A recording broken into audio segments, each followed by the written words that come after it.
pessoal, eu sou a Roberta Muniz e abrimos um episódio especial na sessão Bate-Papo Empreendedor. Vou conversar com o Rodrigo Fernandes, que participou da fundação de diversas startups e ele é especialista em negócios digitais, e com o Maico Pinheiro, que é diretor de negócios na Templo CC e sócio da Pan Africa Vision. Eles farão um panorama analítico sobre como foi o primeiro semestre de 2021 para os negócios e o empreendedorismo sobre as perspectivas para esse segundo semestre. Rodrigo e Maico, é um prazer estar aqui com vocês e obrigada por aceitar o nosso convite em participar do podcast. Bom, gente, o Rodrigo ele já passou por aqui no começo do ano e contou um pouco sobre essa história. Agora, Maico, eu queria que você pudesse contar um pouquinho para a gente de quem é você. Tudo bom? Muito prazer, Roberta. Muito prazer, Rodrigo. É um prazer estar aqui com vocês. Bom, gente, eu sou natural do Rio de Janeiro e quando eu era criança eu vi aqueles caras operando bolsa de valores e eu falei assim, cara, eu quero trabalhar com isso. Então, fiz economia, trabalhei muitos anos em banco de investimento, depois passei pelo mercado de shopping center até começar a empreender, né? Empreendi algumas empresas aí ao longo da minha trajetória, fundei uma fábrica de chocolate, criei o Curto Café, que foi uma grande cafeteria no Rio em número de bebidas, e posteriormente também criei a Zipper, que era um delivery de conveniência, bebidas e comidas, aí numa época pré-iFood, pré-log, pré-serviços, né? Onde a gente também tinha uma presença muito grande dentro da madrugada, onde não tinha muito serviço nesse sentido. Mais recentemente, fui convidado para fazer a coordenação da incubação do Rio Criativo, que era a incubadora de economia criativa da Secretaria de Estado do Rio de Janeiro, e de lá para cá venho trabalhando muito com consultoria, inovação, transformação digital para grandes empresas, e nesse momento também trabalhando a gente fundei uma empresa que faz o estímulo, né? Na verdade, é uma empresa que tem como objetivo fazer estímulo econômico dentro da comunidade da diáspora africana. Então, a gente faz desde trading de negócios internacionais até, enfim, letramento e discussões sobre o desenvolvimento racial nos países onde a gente está. Então, é um prazer estar com vocês aqui hoje e vamos bater esse papo. Que dá início, né, esse bate-papo e entrar no nosso tema central, eu queria que vocês começassem comentando como é que foi esse primeiro semestre de 2021, tanto para a economia quanto para o empreendedorismo. Olha, eu acho que é o seguinte, a gente veio aí dessa onda, né, 2020, início de 2021, muito ligado à questão do Covid, né, obviamente, né, o que mais influenciou, né, todo o cenário do empreendedorismo, toda a economia e tal. Eu acho que, né, além do aspecto humano, né, dessa epidemia terrível, né, que está acabando com tantas vidas, no lado empreendedor, ela tem uma característica um pouco cruel também, que é o seguinte: ela alavancou muito fortemente alguns negócios e praticamente acabou com outros negócios. E aí você pode, né, a gente pode ter a tendência de pensar assim, não, então ela deve ter alavancado os negócios mais inovadores, mais bem geridos, né, mais bem administrados, e os negócios que já estavam ali, né, ficando para trás, acabaram ficando. Olha, em alguns aspectos sim, mas em outros não. Muitas vezes você vê bons negócios que estavam realmente assim, fazendo um bom trabalho, e que o Covid foi completamente contrário àquele negócio. E outros que eles estavam realmente assim, naturalmente são negócios mais tecnológicos, né, que de algum modo se beneficiaram, mas quando a gente vê os resultados, né, dos últimos trimestres de empresas como Netflix, Uber, até mesmo empresas como Microsoft, que tem uma solução de nuvem, né, que cresceu muito nesse período, né, a gente vê que realmente assim, tem, para quem está principalmente nessa área de inovação, né, tem muita empresa que acabou recebendo um impulso. Eu acho que a gente pega uma série de tendências de mercado que elas já vinham aparecendo, mas de repente elas receberam um empurrão bem forte, né, coisa que talvez fosse acontecer, né, daqui a 2, 3 anos, né, já aconteceu de uma vez, né, outras nem tanto. e as que estavam realmente assim, na velha economia, de um modo geral, sofreram muito, né? Então, acho que, né, esse foi mais ou menos o panorama, né, que a gente viu aí desse primeiro semestre de 2021, né, e que foi uma continuação do ano passado também. Super, Rodrigo. Pegando esse gancho, né, das empresas que se desenvolveram também ao longo desse processo, a gente teve em março aquele crescimento da Covid que a gente não esperava, né, e, enfim, na verdade esperava, mas... E isso teve um efeito relativamente positivo, porque como a economia retrocedeu menos do que estavam esperando que ela retrocedesse, o apetite, tanto dos investidores quanto das empresas, etc., se manteve, e como se a gente tivesse aprendido a lidar com menos mobilidade, vamos dizer assim, né? Então, a gente sofreu menos nesse processo de segundo, que eu acho que está reverberando, né, como uma forma de impulsionar a atividade econômica para o próximo período.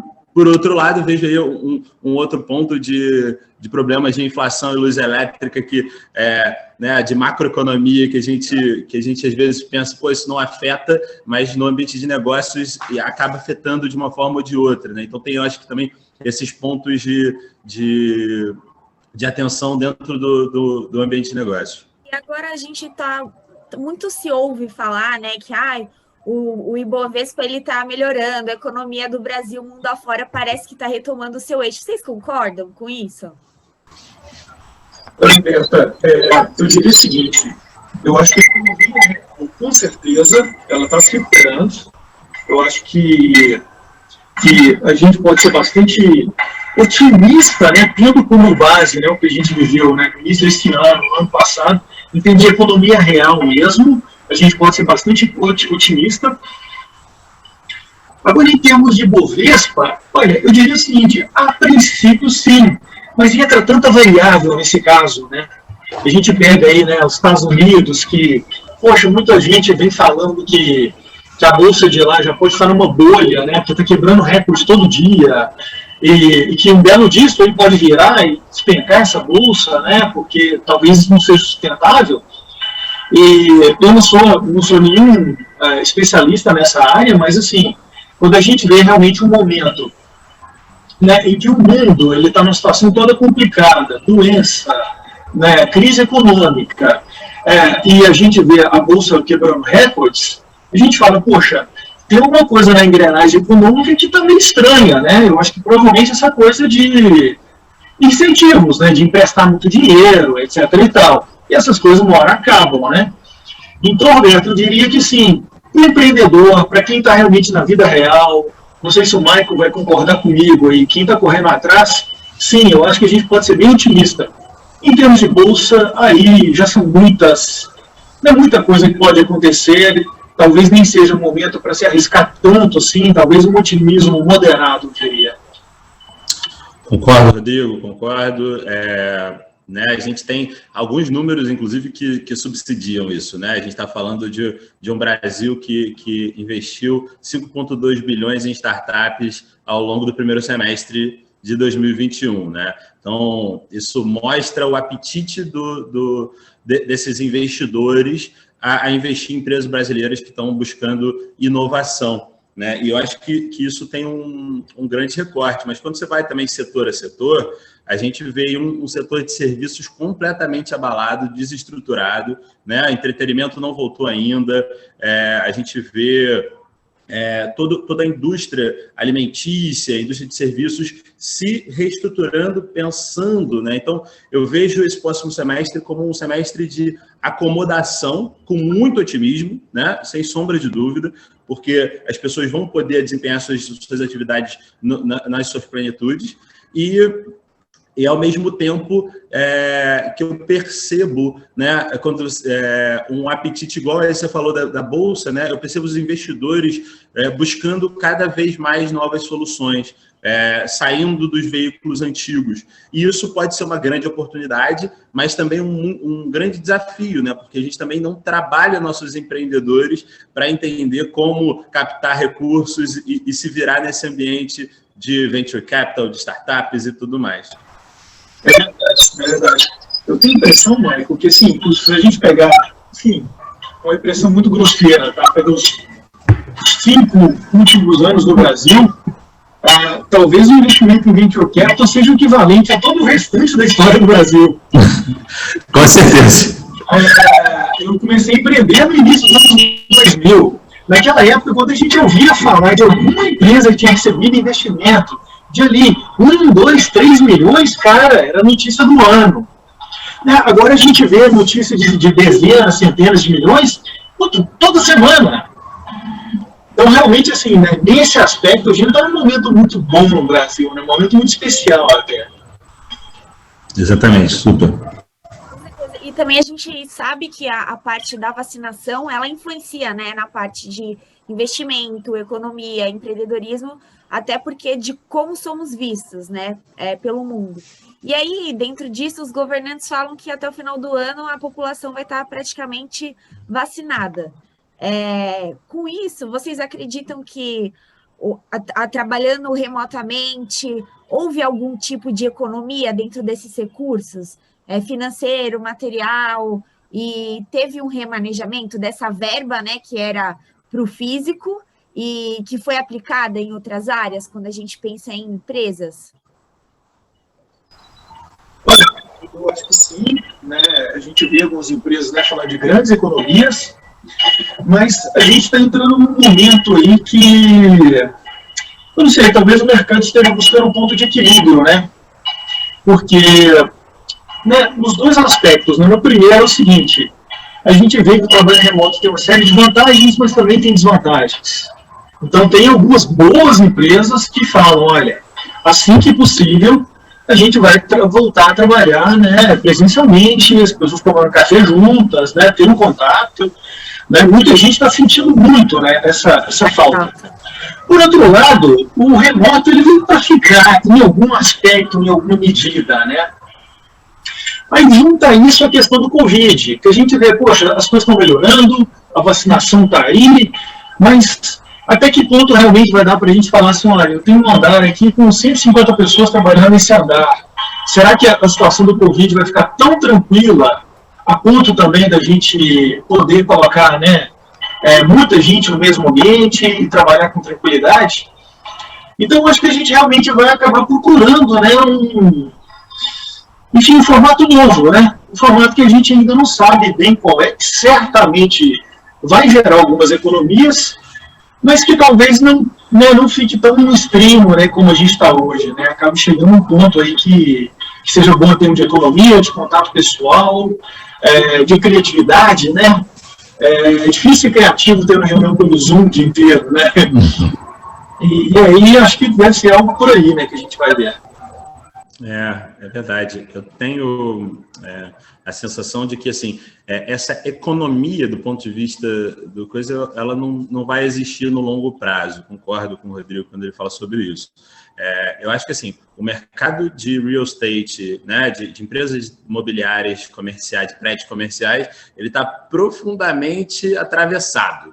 Ele não vai voltar a ser o que ele era antes, né? Ele vai ter que se reinventar.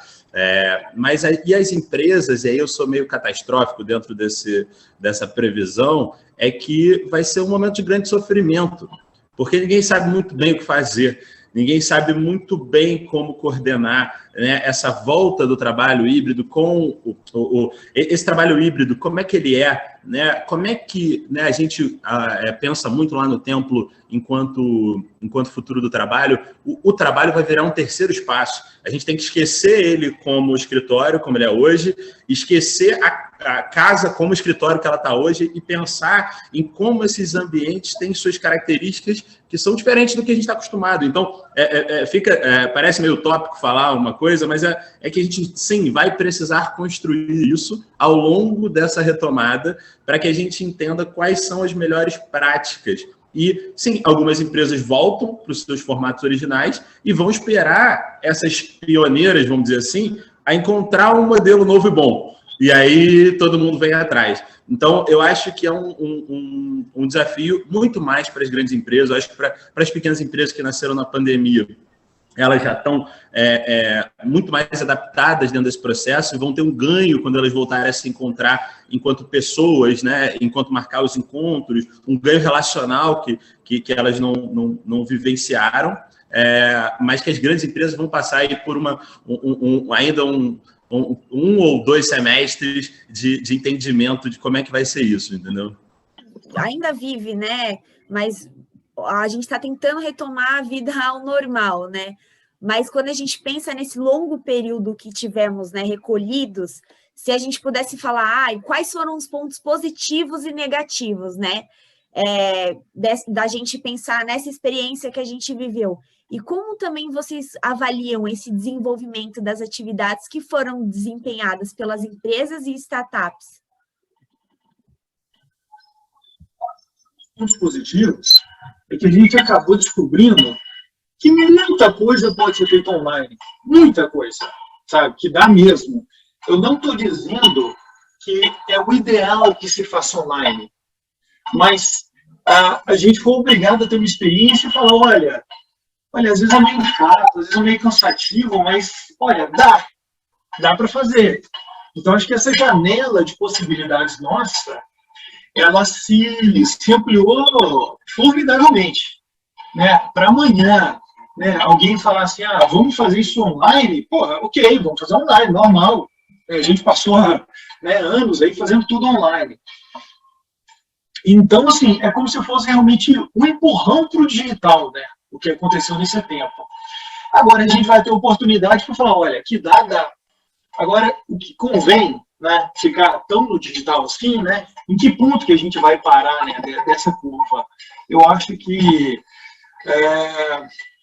talvez essa tenha sido a grande experiência, né? Olha, gente, né, existe um negócio chamado internet, conecta todo mundo, que dá ferramentas de trabalho e todo mundo tem que ficar trancado em casa. E agora? Vamos ver o que dá para fazer. E a gente aprendeu, né? A gente descobriu o que dá realmente para fazer. Cara, eu acho que esse descobrir, eu puxo bem para o pessoal, né? Assim, eu tinha dificuldade, né, que minha mãe usasse determinados aplicativos. Durante a pandemia, ela precisou usar. Eu acho que esse é um dos grandes pontos positivos. A gente foi necessariamente colocado nesse lugar, com qualquer idade, com qualquer formação e etc. Então, isso provocou uma rápida adaptação de várias pessoas para um ambiente novo. Isso, obviamente, vai ter vários problemas, né? Porque, né, que a gente já viveu, porque como, né, um lugar livre, você tem os problemas de informação, de desinformação, que vão crescer de forma também maior do que eles já vinham crescendo antes. Então, eu acho que assim, tem um ganho muito grande, que é essa questão da transformação digital. E quando você olha, faz o recorte, né, para as empresas, uma reunião de Zoom está valendo. Ela entrou para o jogo, sabe? Ela é importante. Se eu viajei, eu posso fazer uma reunião no Zoom e vai dar certo, meu projeto continua. Eu não preciso atrasar meu projeto uma semana. Eu acho que esse tipo de característica, né, que está todo mundo acostumado com isso agora, não é mais ai meu Deus, vai entrar por Zoom, vai para a sala da teleconferência, sabe? Como era na época que eu trabalhava. Então, acho que esse processo foi muito importante. Agora, eu estava pensando também num outro recorte, que tangencia tanto grandes empresas e startups. Eu acho que tem sempre uma ligação muito forte entre as duas, né? Mas o fato das grandes que não iriam fazer suas transformações digital tão cedo terem passado por isso deixou o ambiente muito mais difícil para as startups, né? Porque agora, eventualmente, você vai encontrar uma grande com trabalho híbrido, eventualmente você vai encontrar uma grande com processos ágeis, eventualmente você vai encontrar uma grande... Então, dentro desse lugar, aquele oceano azul que você tinha, que assim, eu faço tudo muito mais rápido, né? Elas estão lá se adaptando e elas precisaram correr com isso, né? Dentro desse lugar. E algumas estão internalizando isso muito bem. E aí, né, a estrutura de capital pode ajudar mais a maior do que os pequenos. Então, eu vejo aí um novo ambiente de negócios quando eu estou olhando em função da pandemia e dessa coisa do trabalho híbrido remoto e dessas transformações todas. As empresas que pelo negócio em si eram analógicas, eram tradicionais, mas já tinha uma pegada digital muito forte, que se deram bem, né? Um exemplo que eu acho muito interessante é a Nike.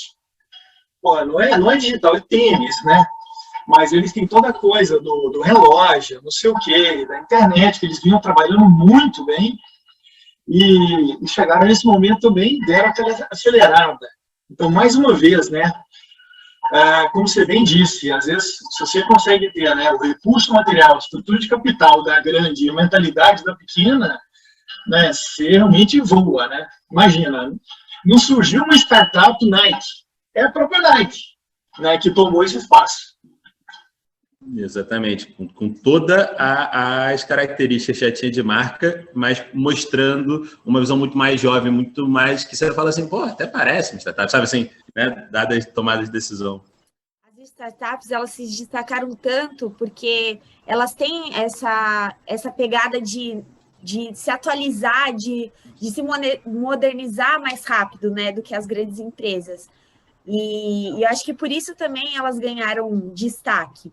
E aí, pensando nisso, para esse segundo semestre, quais são as expectativas para o desenvolvimento das startups? Eu acho que é uma aceleração desse processo, né? Tanto de digitalização quanto de a gente ter mais recursos aí para startups. Enfim, por mais que o que aconteça, de repente, na bolsa de valores possa ser uma coisa ou seja outra, né? Ninguém sabe. Por mais que o que possa acontecer na política, né? Seja uma coisa ou seja outra, né? Que é um ambiente que é sempre muito incerto, muitas vezes leva as pessoas até a gastarem muita energia, né? Eu acho que o brasileiro ele pensa muito em política, para bem ou para mal, assim. Eu acho que, assim, claro, é importante, né, acompanhar, saber o que está acontecendo, mas isso pode poluir muito, né, nosso dia a dia, nossos projetos, né, aquelas coisas que realmente a gente pode, né, influenciar. Então, eu acho que por mais que as coisas podem ser bastante incertas nessa macroeconomia, na bolsa de valores, na política, eu acho que para quem está inovando, para quem está criando negócios, a tendência realmente é de a gente ter negócios cada vez mais com mais oportunidades, mais dinheiro para ser investido e mais crescimento, sem dúvida nenhuma. Exatamente, eu concordo. Eu acho que é um grande salto de aceitação, né? Você tinha lá uma barreira de aquisição de clientes que ela não bastava só o cara conhecer, ele tinha que conhecer e conseguir usar o seu produto e se entender com o X e ter habilidades que envolviam confirmações por e-mail e por telefone, por SMS, né? Então, né, porque quando a gente fala de startups, assim, a gente está quase fazendo um recorte para empreendedorismo digital, vamos dizer assim, né, de certa forma, e escalável. Então, partindo desse ponto de vista, eu acho que é um momento único para que se testem coisas. Por outro lado, e aí isso é só uma suposição, de fato estou falando aqui da minha própria cabeça, percepção, que muita gente ficou em casa pensando em criando negócios. Eu também vejo um aumento dessas potenciais startups e que não estão, de fato, preparadas, né? Porque tem muitas pessoas que têm boas ideias, mas não são gestores de negócio e não entendem como gerir negócios. Ou que, sei lá, né, a gente tem uma formação básica de finanças que é inexistente. Então, visto que a gente tem uma formação básica de finanças inexistente, o cara tem uma ideia, vai montar um negócio, mas não entende nada de finanças, né? Então, como é que a gente... eu acho que, assim, o crescimento está aberto, assim, a porta aberta vai acontecer. Mas a gente não tem um ecossistema ainda sólido o suficiente para que essas empresas se desenvolvam na velocidade que elas poderiam se desenvolver. E você acabou falando de aquisição. Você acha que os indicadores ali de uma empresa, de uma startup, eles vão mudar também, né, para esse segundo semestre, né? Quando a gente pensa em, sei lá, em CAC, LTV, churn, ou você acha que vai permanecer a mesma coisa? Olha, pode falar. Desculpa, eu acho que sim, né? Especificamente em termos de CAC, ele já andou subindo, né? Se a gente pegar aí o custo de publicidade, né, no Google, no Facebook, ele já andou subindo bastante nos últimos meses, né, justamente por essa retomada. Então, enfim, mais uma vez, como o Michael falou, né, precisa ter fundamento financeiro sólido. Porque o que muita empresa que, enfim, não sabe tão bem assim, o que está fazendo, o que adoram fazer, principalmente quando tem dinheiro no bolso? Comprar crescimento. E a gente pega um momento desse, que a publicidade, né, o CAC está cada vez mais caro, essa brincadeira de comprar crescimento sem ter fundamento sólido vai ser cada vez mais perigosa. Não vai dar para ficar brincando de, né, gastar, né, milhões e milhões em tráfego para um perfil de cliente que dali a pouco deu churn, né, você perdeu aquele cliente. Então eu acho que é um momento, mais uma vez, que a contabilidade tem que estar muito bem estruturada, as finanças têm que estar muito bem estruturadas, e as finanças com mentalidade digital, né? Tratando desse tipo de assunto que você acabou de levantar agora, Roberto, assim, de, né, qual é o fluxo de caixa que o meu cliente vai gerar no tempo. Onde está isso no DRE? Lugar nenhum. Lugar nenhum. Isso é um tipo de análise completamente diferente. Então, mais uma vez, eu acho que esse é um ponto fundamental para startups que querem surfar bem nessa onda que está surgindo agora. Nossa, perfeito, Rodrigo. Você estava falando, eu estava pensando em dois assuntos que acontecem muito, assim, enquanto a gente está conversando com startups, estudando consultoria, etc.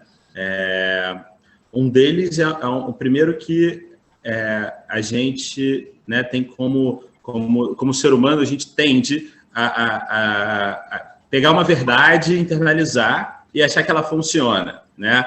Então, eu aprendi lá uma metodologia de aquisição de clientes X, né? E ela, fiz aqui, ela funcionou durante um tempo, então ela funciona.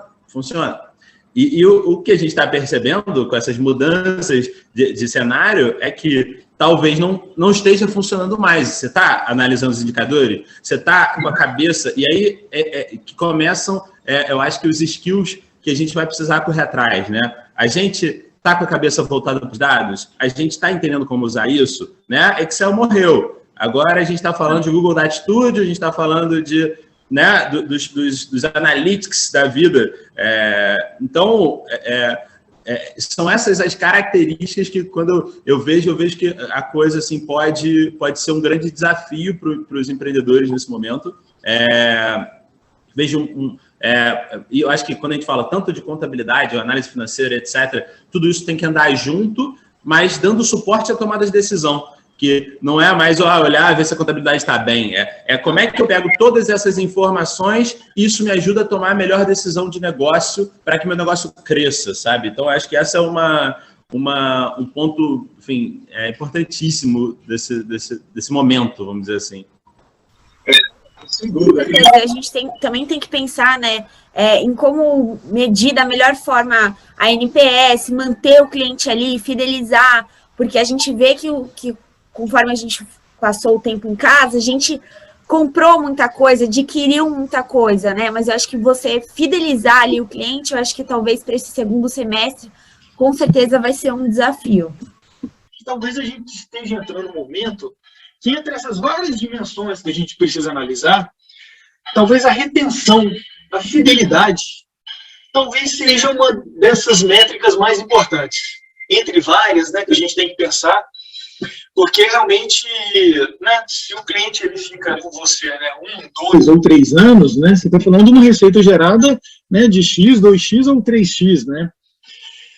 E nesse momento, com muita gente entrando no mercado, né, o custo de aquisição crescendo, né, talvez seja o momento de se pensar cada vez mais, né, no NPS, na retenção, na satisfação do cliente. Com certeza. E aí, dentro disso, quais os desafios que vocês enxergam para esse final de ano, né, do segundo semestre e para o começo de 2022?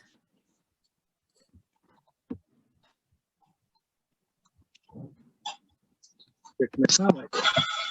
Basicamente, acho que enumerar, né, esses desafios que a gente veio levantando aqui ao longo do bate-papo, né, que a gente falou. sobre essa retomada do trabalho híbrido, né? Enfim, já falo assim, retomada do trabalho híbrido, porque a gente sabe que coisas irão mudar, né? A gente não tem certeza se é híbrido, mas a gente sabe que coisas irão mudar. Então, eu acho que é um desafio encontrar um novo caminho dentro desse formato, tanto para as grandes quanto para as pequenas empresas.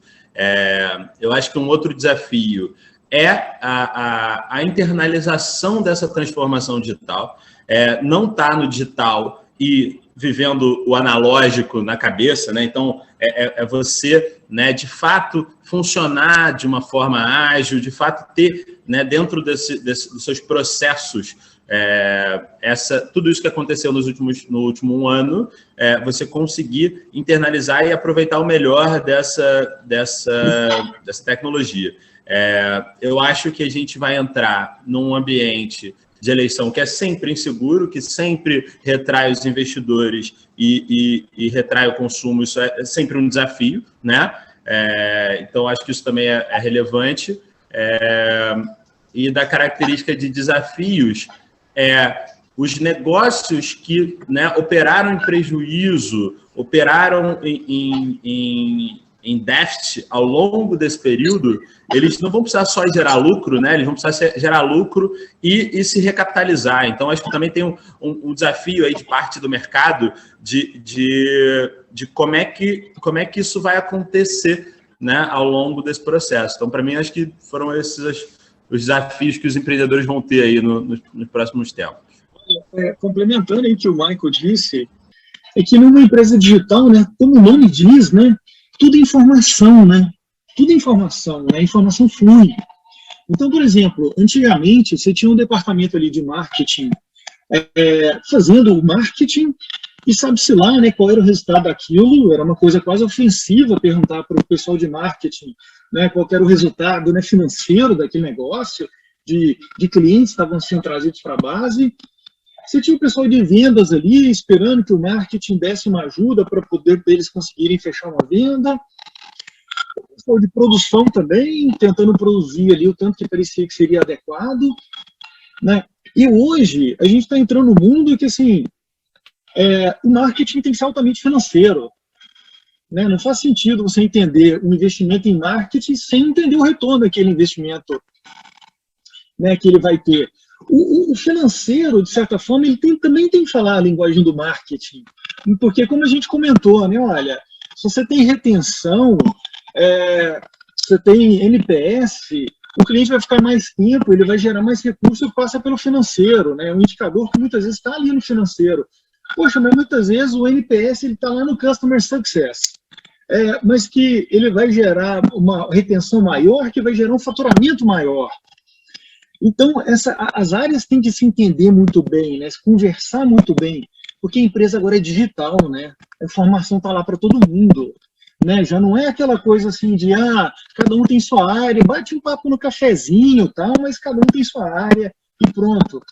Então, eu acho que esse é um ponto realmente para prestar cada vez mais atenção, e talvez seja uma das grandes características que diferencia realmente assim, uma nativa digital, né, de uma empresa das antigas, né?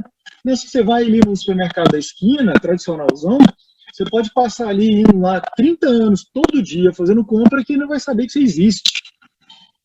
Uma empresa digital, o básico do básico, é você não ter um histórico do relacionamento com o seu cliente, né? Então, eu acho que talvez essa seja uma questão para a gente ficar cada vez mais atento aí nos nossos... Quando a gente pensa em tendência, para esse segundo semestre, vocês enxergam alguma coisa além de tecnologia e dos e-commerce, né? Já que eles dispararam tanto nesse primeiro semestre e no ano passado também?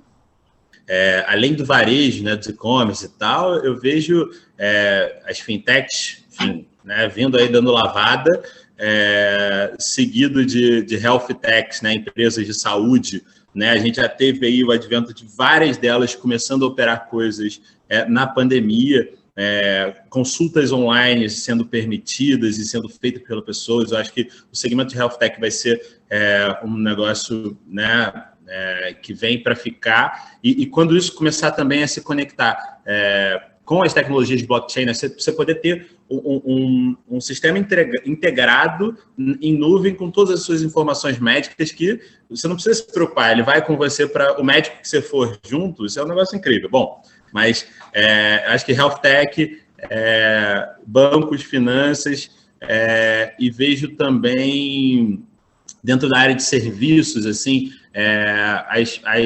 as startups voltadas para serviços jurídicos, coisas chatas, né? Coisas que levam a gente a perder tempo e etc.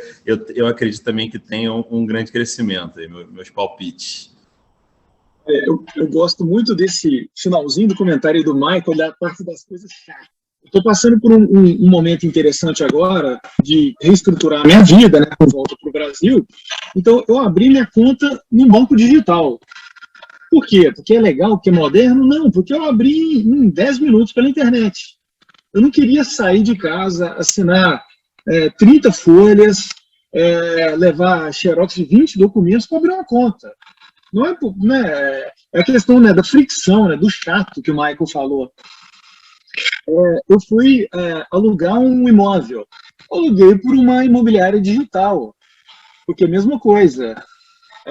O processo simples, rápido, digital. Então, eu acho que quando a gente pensa aí nessa questão, né, de onde tem fricção, né, onde tem coisas que são difíceis de serem feitas, né, eu acho que sempre tem oportunidade nessas áreas, né. Para finalizar, eu queria que vocês comentassem assim, o que vocês projetam para o ano novo, né? Pensando tanto nesse cenário atual e o que esse cenário pode nos revelar do que esperar de 2022, quando a gente pensa, né, em empresas, em startups, para a economia, empreendedorismo. Queria que vocês comentassem um pouquinho. Cara, sobre as perspectivas para o ano, o meu pensamento é o seguinte: a gente tem aí, como dizem, né, depois da gripe espanhola, a gente teve o maior carnaval da história. Então eu sinto que a gente tá todo mundo querendo retomar e com muita vontade, etc. Então eu projeto um ano de coisas muito impressionantes acontecendo, de números, de recorde, de coisas. Só que, por outro lado, na conjuntura macro, a gente tem vários fatores que podem guiar, né? A gente tem uma inflação voltando, a gente tem commodities subindo no mundo todo, né? O gás chegando acima dos 100. Então, ao mesmo tempo, tem um otimismo. Você tem aí fatores que podem atrasar esses acontecimentos, pelo menos para nós aqui do Brasil, né? Então, eu estou muito otimista para o ano para o que está acontecendo, para as coisas como elas estão acontecendo, e com a orelhinha assim, sabe, de pé. Bom, meninas, eu queria agradecer demais vocês. E com certeza os empreendedores tiraram boas lições aí desse bate-papo. Muito obrigada. Eu agradeço, Roberto, o convite. Sempre que precisar, é uma honra participar aí do podcast da Conube. Muito obrigado, Roberta, Rodrigo, foi ótimo. E vamos empreender, vamos criar aí as novas realidades que a gente quer ver no mundo. Aí, sim, vamos empreender. Bacana. Bom, pessoal, muito obrigada e não se esqueçam de curtir e compartilhar o nosso podcast. Até mais.